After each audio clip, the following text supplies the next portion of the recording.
Assalamualaikum warahmatullahi wabarakatuh. Shalom. Perkenalkan, nama saya Fikriati, kelas 11 MIPA 1. Di video kali ini saya akan membawakan materi PKN yang berjudul Dinamika Peran Indonesia dalam Upaya Perdamaian Dunia. Peran Indonesia dalam menciptakan perdamaian dunia melalui hubungan internasional.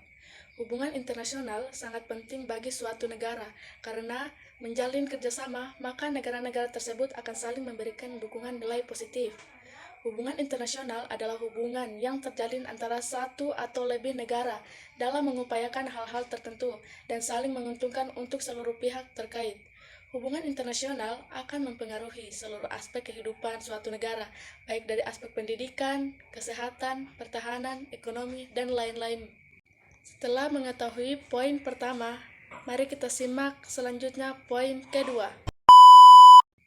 Pentingnya hubungan internasional bagi Indonesia. Suatu negara tidak bisa berdiri tanpa adanya dukungan dan bantuan negara lain, baik dari bidang pendidikan, pertahanan keamanan, kesehatan, pangan, bahkan kemerdekaan.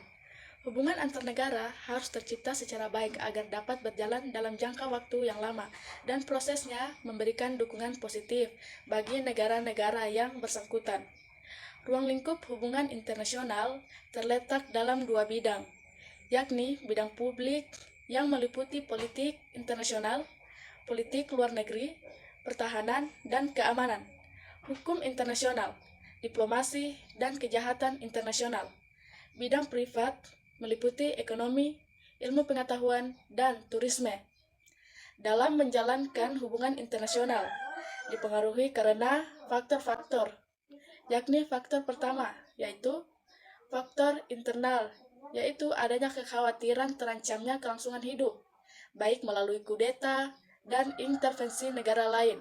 Faktor kedua, faktor eksternal, yaitu ketentuan hukum alam yang tidak dapat dipungkiri bahwa suatu negara tidak dapat berdiri sendiri tanpa bantuan dan kerjasama dengan negara lain. Itulah tadi yang terdapat dalam poin kedua. Sekarang kita lanjut ke poin besar, yaitu poin B. Mari kita simak selanjutnya. Peran Indonesia dalam menciptakan perdamaian dunia melalui organisasi internasional. Organisasi internasional adalah organisasi atau perkumpulan yang melewati batas-batas negara dan akan menjadi subjek hukum internasional. Organisasi internasional tidak hanya beranggotakan negara-negara, namun dapat terdiri dari badan usaha, badan hukum, atau perseorangan yang keanggotaannya melewati batas-batas negara, sehingga menjadi organisasi atau perkumpulan antara beberapa negara yang memiliki tujuan bersama. Berikut ini organisasi internasional yang menjadi salah satu bukti upaya Indonesia dalam upaya perdamaian dunia. Dalam dinamika peran Indonesia terdapat beberapa poin, yaitu poin pertama. Peran Indonesia di Perserikatan Bangsa-Bangsa atau PBB, 24 Oktober 1945, San Francisco, USA. Indonesia resmi menjadi anggota PBB ke-60 pada tanggal 28 September 1950 dengan suara penuh dari para negara anggota. Sebagai negara anggota PBB, Indonesia tercatat menjadi keanggotaan beberapa lembaga di bawah naungan PBB, di antaranya ICOSOC atau Dewan Ekonomi dan Sosial, ILO atau Organisasi Buruh Internasional, maupun FAO atau Organisasi Pangan dan Pertanian. Pada bidang lain, Indonesia terlibat dalam pasukan PBB, yakni dengan mengirimkan pasukan Garuda dalam mengembang misi perdamaian PBB di berbagai negara berkonflik. Dalam bidang hak asasi manusia, Indonesia juga tercatat menjadi anggota Dewan HAM pertama dari 47 negara anggota PBB pada tahun 2006. Selanjutnya terpilih kembali pada periode 2007 sampai dengan periode 2010. Yang kedua, peran Indonesia dalam ASEAN Association of Southeast Asian Nations pada tanggal 8 Agustus 1967 di Bangkok. ASEAN adalah organisasi untuk negara-negara kawasan Asia Tenggara untuk menjalin kerjasama yang menguntungkan semua negara anggota.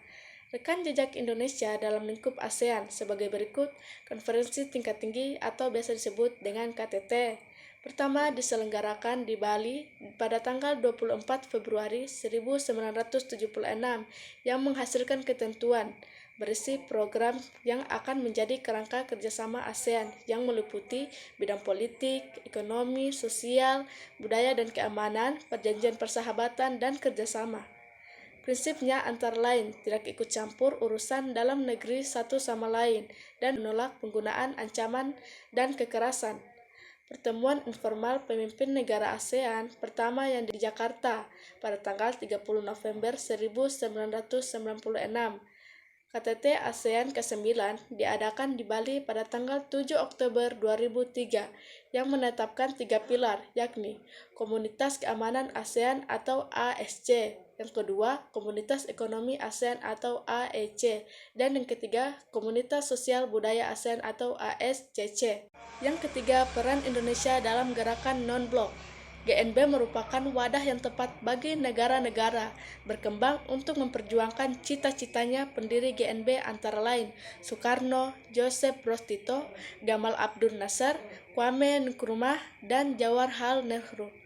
GNB artinya pihak yang netral atau tidak memihak kepada negara manapun, khususnya Indonesia, memberikan penguatan sesuai konstitusi negara, yakni Undang-Undang Dasar 1945, tepatnya pada alinea pertama. Sebagai negara GNB, rekam jejak Indonesia meliputi menyelesaikan berbagai konflik regional seperti konflik berdarah di Kamboja, gerakan separitas Moro di Filipina, dan di Laut Cina Selatan. Nah, teman-teman sekalian, itulah tadi materi yang saya bacakan kepada teman-teman sekalian. Semoga dapat bermanfaat kepada teman-teman sekalian. Adapun kesalahan mohon dimaafkan karena manusia tak luput dari kesalahan. Dan terima kasih juga kepada teman-teman yang sudah menonton dari awal hingga akhir. Sampai jumpa lagi, dadah.